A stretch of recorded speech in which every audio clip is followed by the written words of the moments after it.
I was halfway through my burger when my phone rang. It was Emily. Nothing unusual, she always called around this time. Probably checking if I wanted anything from the store or asking if I'd seen her charger.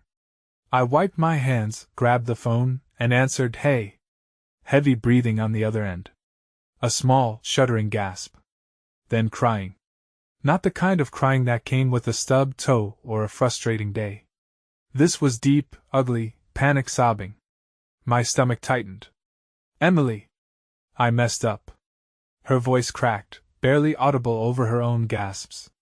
"Oh my God, I messed up so bad." I put down my food. My pulse jumped.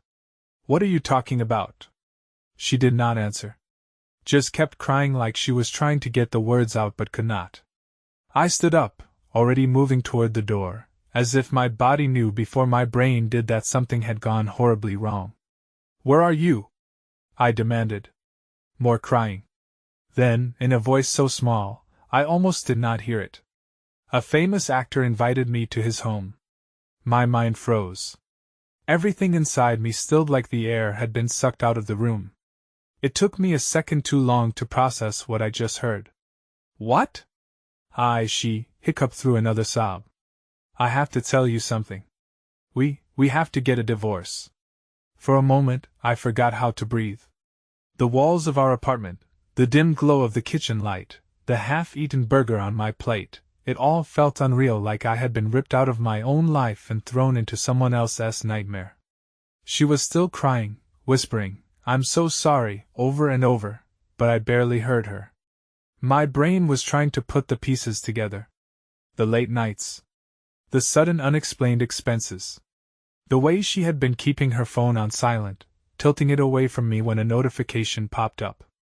I had been suspicious. I had ignored it. I was a fool. My voice came out eerily calm. "Who is he?" She went silent. "Emily." My grip on the phone tightened. "Who is he?" A shaky breath. You know him." That was all it took for the rage to snap through me like a whip. I did not yell. Did not curse. I just turned, grabbed my keys and walked straight out the door. I do not remember getting into my car. I do not remember starting the engine. 1 second I was standing in my apartment, my wife sobbing through the phone. The next I was speeding through the streets, headlights blurring in my peripheral vision, my heartbeat hammering in my ears like wardrobes. Emily knew I would come looking for her. That's why she did not tell me where she was. But I had a good guess. Her crying had given her way. It was not the kind of sobbing you do when you feel guilty. It was the kind you do when you're afraid. But afraid of what? Me? No. She had never been afraid of me in her life. Afraid of losing something? Maybe. Afraid of being caught? Definitely. I ran through the possibilities in my head. A famous actor. Someone I knew. Someone she had met recently. Then it clicked. Derek Larson. I almost laughed. Almost. He was not just some celebrity. He was the actor Emily had been obsessed with for years. The one whose movies she made me sit through even when I could not stand them. The one she talked about like he was some untouchable god. And just last month she had mentioned so casually, like it was nothing, that a friend of hers had gotten them into some exclusive after-party where Derek had been. I had thought nothing of it. Because why would I? I clenched my jaw and gripped the wheel harder. She was with him. She had cheated with him. And now she was calling me crying. Acting like the victim. But she had just accidentally tripped and fallen into another man's arms. I needed confirmation. I pulled up Derek Larson's Instagram page at a red light. He had posted a story just an hour ago. A shot of his massive house. Lights glowing against the night sky. Captioned, "Another legendary night begins." The light turned green. I floored it. By the time I reached the winding road leading up to his mansion, my hands were not even shaking anymore. I was past that. Past the shock. Past the confusion. Now there was only cold, clear purpose. I parked just down the street. far enough that I would not be seen from inside. Music thumped from the house. Laughter spilled out onto the front lawn. People milled around in expensive clothes, holding expensive drinks, their faces glowing under neon lights. It was exactly the kind of place Emily would have loved. I took a deep breath and got out of the car. I was not here to fight. I was not here to make a scene. I was here for answers. And I was getting them tonight. I moved through the crowd like a ghost. Unseen. Unnoticed. The party was in full swing, loud music, overpriced champagne. People trying too hard to impress each other. I barely registered any of it. My eyes were locked on one thing. The house. Derek Larson's house was exactly what you'd expect from a Hollywood star, obnoxiously huge, drowning in luxury. Floor-to-ceiling windows, marble pillars, a pool that stretched across the entire backyard. But I was not here to admire the architecture. I was here to find my wife. Slipping inside was easier than I expected. No one even glanced at me. Everyone was too busy pretending to be important, sipping their expensive cocktails, laughing too loudly at things that were not funny. I scanned the crowd searching for Emily's face. Nothing. Then I spotted a hallway leading toward the back of the house, away from the main party. I did not hesitate. As soon as I turned the corner, the atmosphere changed. The music faded, muffled by thick walls. The hallway was dimly lit, lined with sleek, modern furniture. It was quieter here, more private. And then I heard it. A voice, hers, low, frantic whispers followed by a man's voice, calm, cocky, completely at ease. I stepped closer, the sound growing clearer. Emily, you do not understand. He's not stupid. He'll figure it out. Derek, a lazy chuckle. Relax, let him figure it out. What's he gonna do? Fight me, Emily. He's not like that, but he will come here. I know him. Yes, I pushed the door open. Emily froze mid-sentence. Derek leaned back against the couch. One arm draped over it like he had nothing in the world to worry about. He was exactly as I remembered him from the screens. Perfect teeth, perfect hair, perfectly smug. He did not even look surprised to see me. Emily, on the other hand, her face went pale.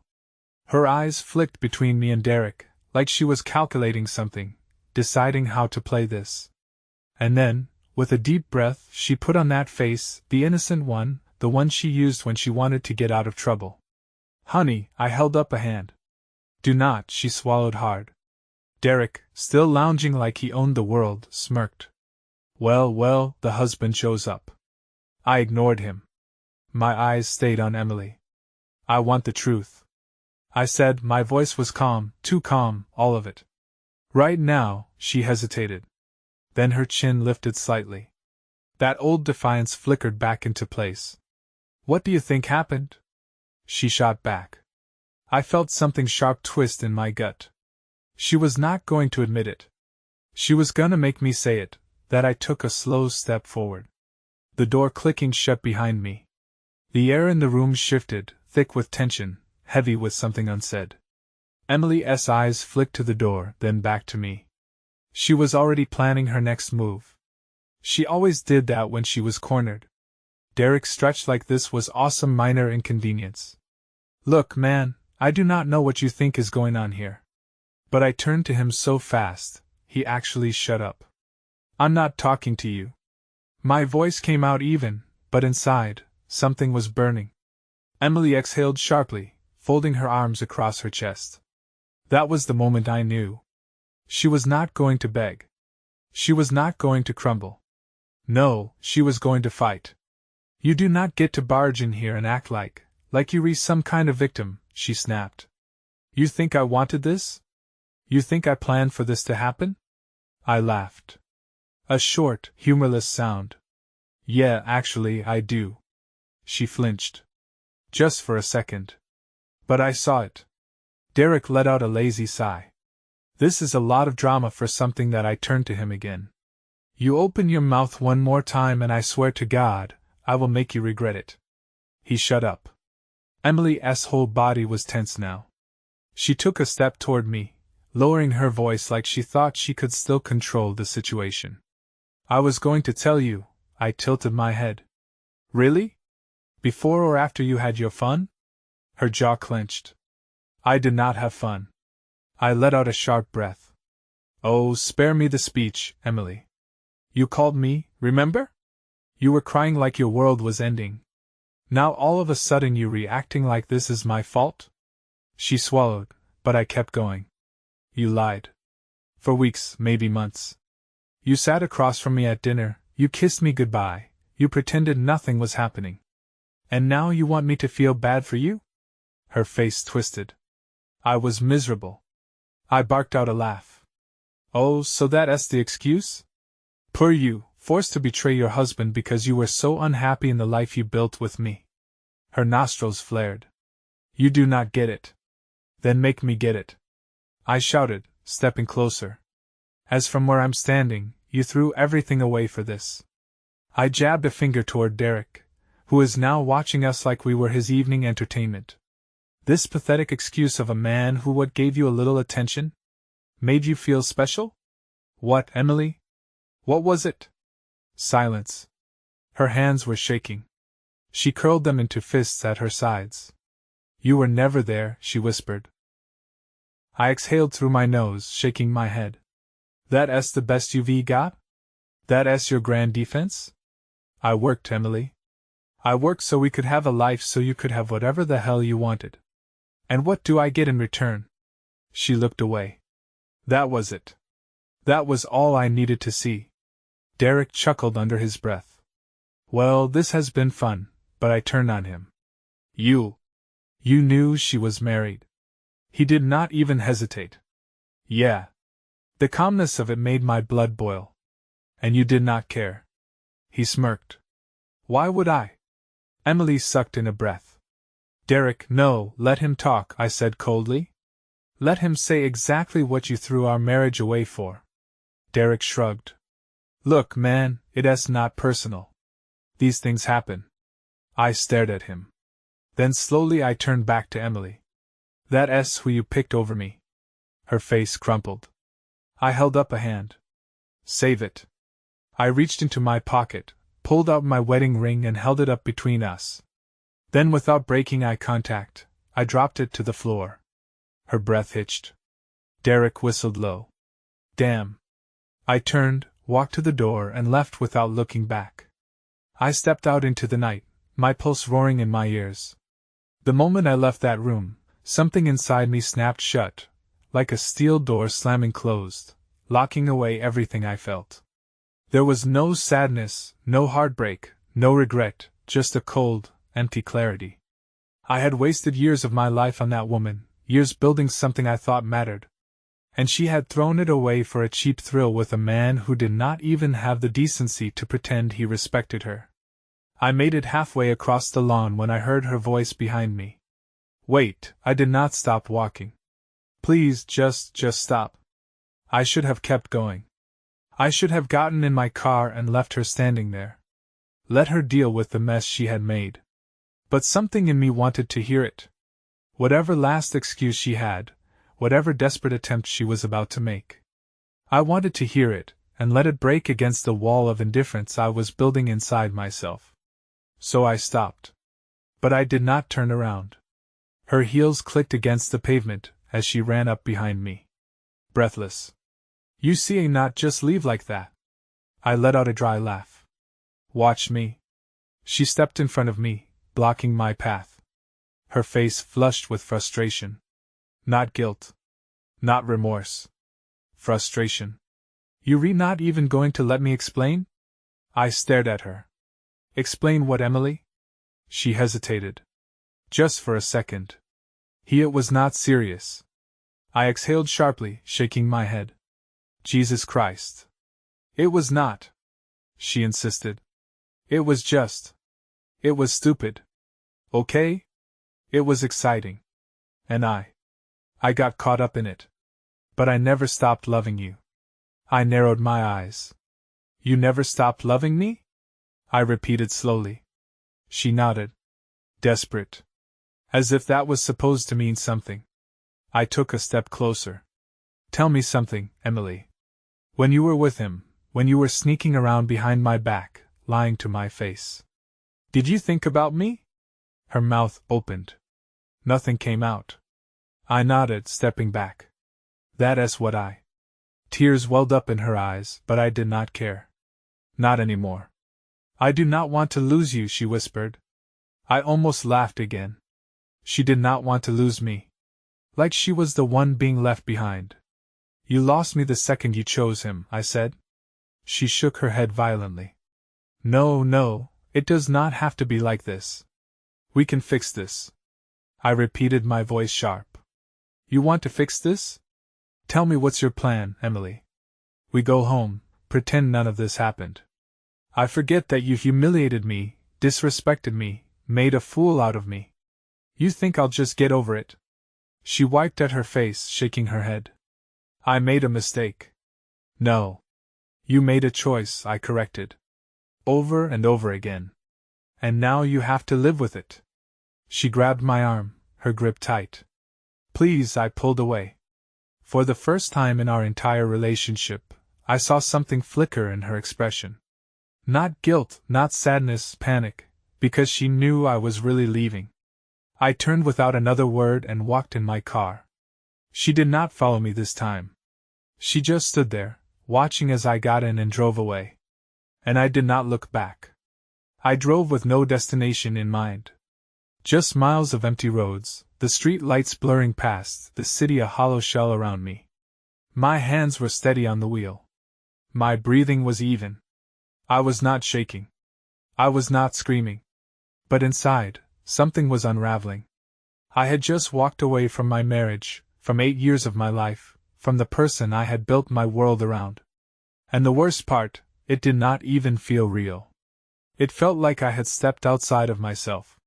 Like I was watching a stranger live through the moment I had never seen coming. No, that was a lie. I had seen it coming. I had felt it in the way she distanced herself, in the way she was looking at me, in the way she hid her phone, in the way she suddenly needed space from the man who had done nothing but love her. I had known something was wrong. I had just convinced myself that it was something we could fix. That was the cruelest part. She had let me believe we still had a chance. She had let me try. My fingers curled tighter around the wheel. A sign for an all-night diner flashed past, its neon glow flickering against the dark. Without thinking, I turned into the parking lot, shutting off the engine. I sat there for a second, staring at the cracked asphalt, the fluorescent lights buzzing overhead. Then I got out. The place was nearly empty. Just a tired-looking waitress behind the counter, and an old man hunched over a coffee cup in the corner. The air smelled like burnt coffee and cheap grease. I slid into a booth by the window. The waitress shuffled over, barely glancing at me as she pulled out her notepad. "What'll it be?" I opened my mouth. Nothing came out. My brain had been so full of noise for the past hour that I had not even thought about what I was doing here. "Coffee," I said finally. "Black." She scribbled it down and walked away. I exhaled, pressing my palms against the table, my mind replaying the night in an endless loop. The phone call. The drive. The confrontation. The moment I had looked at Emily and realized that she was not my wife anymore. Not the woman I thought I knew. Not someone I could ever trust again. My coffee arrived. I wrapped my hands around the cup, letting the heat seep into my fingers, staring down at the dark surface. And that's when my phone buzzed. I did not want to look. I knew who it was. But I did anyway. "Emily, please come home." I stared at the message, my chest tightening. Then another one. "Emily, I do not want this to end like this." A bitter laugh scraped its way up my throat. Like this. As if she had any control over how this ended. As if she had not chosen at the second she decided I was not enough for her. The phone buzzed again. "Emily, please. Just talk to me." I closed my eyes. For the briefest moment, I almost replied. Then I locked my phone and set it face down on the table. She had talked enough. Now it was my turn to be silent. The coffee had gone cold by the time I finally moved. The diner was quiet. Just the hum of the overhead lights, and the occasional clink of a spoon against a cup. Outside, the street was empty. No traffic, no noise. Just stillness. I should have gone home. I should have gone somewhere, anywhere. Instead, I sat there staring at my phone like it held some kind of answer. Like if I waited long enough, the screen would light up with a message that made everything make sense. But it never did. I picked it up, scrolling through Emily's texts again. Please come home. I do not want this to end like this. Just talk to me. And then the last one, you do not understand. It's not what you think. I almost laughed. Not what I think. I had seen her. I had watched her scramble for excuses, fumble for justifications that did not exist. And now, after all of it, she still wanted to twist the narrative. I tapped the screen, my thumb hovering over the keyboard. There was nothing left to say. I left the diner, dropping a few bills on the table without looking back. The air outside was cold, cutting through my jacket as I made my way to the car. I climbed in, gripping the steering wheel, staring at my own reflection in the darkened windshield. And then, without thinking, I started driving, not home, not anywhere I had planned to go. I drove past the city limits, past the familiar streets, past everything that had made up my life. I did not know where I was going until I was already there. Our house. I pulled up to the curb, shutting off the engine. The place was dark, the windows still, the front door exactly as I had left it. But inside was a world I did not recognize anymore. A world that had collapsed in a single night. I sat there watching the house, waiting for something to change. Maybe I was waiting for her to come outside. Maybe I was waiting for myself to feel something other than this empty, aching numbness. Then movement. The porch light flicked on. The front door opened. Emily stepped out, wrapped in one of my hoodies, her arms folded tight across her chest. She spotted my car immediately, her breath hitching. For a long moment, neither of us moved. Then hesitantly, she took a step forward. I rolled down the window, but I did not speak. She swallowed, her voice small. You came back. I did not answer. She took another step. I thought you were not going to. I exhaled slowly, gripping the wheel. I do not know why I did. Her face crumpled. Please. Just come inside. We can talk. I looked past her into the darkened house. The home we had built. The life we had shared. And suddenly, I realized I did not want to go inside. I did not want to stand in the same rooms where she had kissed me with the same lips that had whispered secrets to someone else. I did not want to sit on the same couch where we had laughed together. Knowing now that it had all been a lie, I did not want to step foot in that house ever again. Emily saw the decision in my face before I even spoke. She stepped forward quickly, her hands reaching for the car door. Please, she choked out. Just listen to me. I shook my head. No, Emily, her breathing hitched. You do not even know the whole story? I finally looked at her. Even tell me, she hesitated. That was all I needed to see. I put the car in drive. Her hands slapped against the window. Wait, but I was already pulling away. And this time I was not coming back. The moment I turned the corner, Emily disappeared from my rear-view mirror. And with her, the last piece of whatever life I thought I had. I did not feel relief. I did not feel closure. Just a strange, unsettling emptiness. Like I had been hollowed out from the inside. She had hesitated. That was the part that stuck with me. The hesitation. The half-second delay before she answered, the flicker of something behind her eyes that told me there was more. Not just a bad decision, not just a mistake, something else. And yet I had left. I should have felt proud of myself. I should have felt strong for walking away.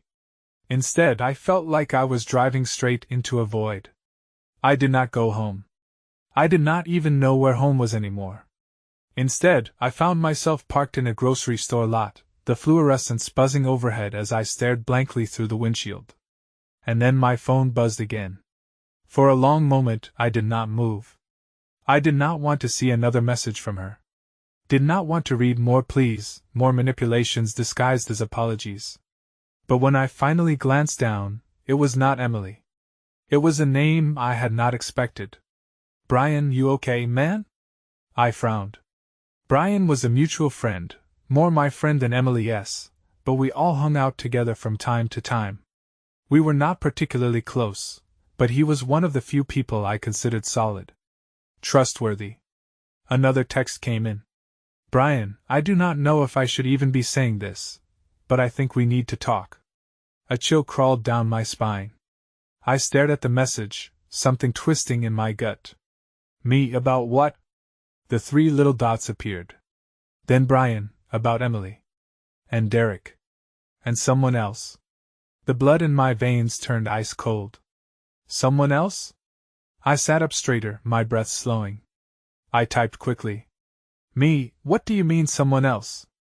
A long pause. Too long. Then Brian, meet me at Joe S. in 20. I'll explain everything. Joe S. was a bar across town. A quiet place, nothing fancy. A spot we had grabbed drinks at a handful of times after work. I did not hesitate. I started the car and peeled out of the parking lot.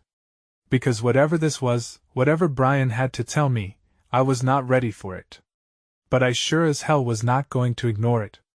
By the time I pulled into the parking lot at Joe S., my hands were gripping the wheel so tightly that my knuckles ached. My mind was racing. 1,000 worst-case scenarios unraveling all at once. Someone else. Those 2 words sat heavy in my chest, pressing against my ribs like a weight I could not shake. Had it been more than just Derek? Had she done this before? Had I been living in a lie for longer than I even realized? I climbed out of the car, slamming the doors shut behind me, and made my way inside. The place was nearly empty. Just a few regulars nursing drinks at the bar. A game playing on the overhead TV and the low hum of conversations filling the space. And then there was Brian. He was sitting at a back booth. A beer in front of him. His foot tapping anxiously against the floor. He looked up the second I walked in. His face pinched with something between guilt and urgency. I slid into the booth across from him. Talk. Brian exhaled. He was holding a hand over his face. Man. I do not even know where to start. I did not have the patience for this. Start with someone else. He hesitated. I can see it the way he was weighing whether or not he should even tell me. And that hesitation alone nearly sent me over the edge. You either say it or I walk out of here right now. I warned. Brian sighed and leaned forward. Look. I was not sure at first. But I've been hearing things for a while. Whispers. Stuff I did not want to believe. Because man, I like you. And I did not want to be the guy to come in and blow up your life. I scoffed. Emily already did that for you. Get to the point. Brian nodded, looking down at the table. Derek was not the first. Everything inside me went still. A slow, creeping cold spread through my veins like my body was rejecting the words even as I processed them. I swallowed hard. How long? Brian hesitated again. That second of silence made me want to flip the entire damn table. Finally, he looked me in the eye. At least a year. The world blurred around me. A year. A full year of her lying. Sneaking around. Smiling in my face like nothing was wrong. The burger I'd eaten earlier sat like a rock in my stomach. Who? I asked. My voice barely above a whisper. Brian licked his lips, looking uncomfortable as hell. I do not know all the details, but he sighed. You know Jason? I blinked. Jason. One of my friends. I felt like I'd been punched in the gut. Brian gave me a look. Like he already knew what I was thinking. Yeah. Him. I leaned back in my seat, staring past Brian. Past the bar. Past everything. My heart pounded in my ears, drowning out every other sound. This was not just betrayal. This was humiliation. I had been clueless. My wife had been sleeping with one of my friends while I was working, trusting, loving her like a damn fool. And then when that got boring for her, she upgraded to someone famous. I let out a slow, bitter laugh. Shaking my head. Brian shifted uncomfortably. Look, man, I held up a hand, cutting him off. I do not need your sympathy.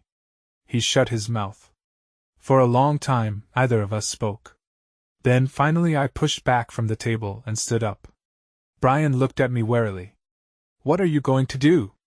I grabbed my keys, exhaling slowly. I'm going to burn her entire world down.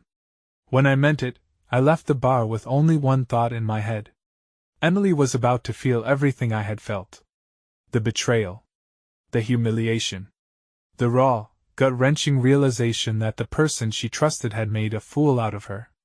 I was not going to scream at her. I was not going to beg for explanations or listen to another second of her pathetic excuses. No. I was going to do something worse. I was going to make sure she lost everything. By the time I pulled up to the house, my heart was steady.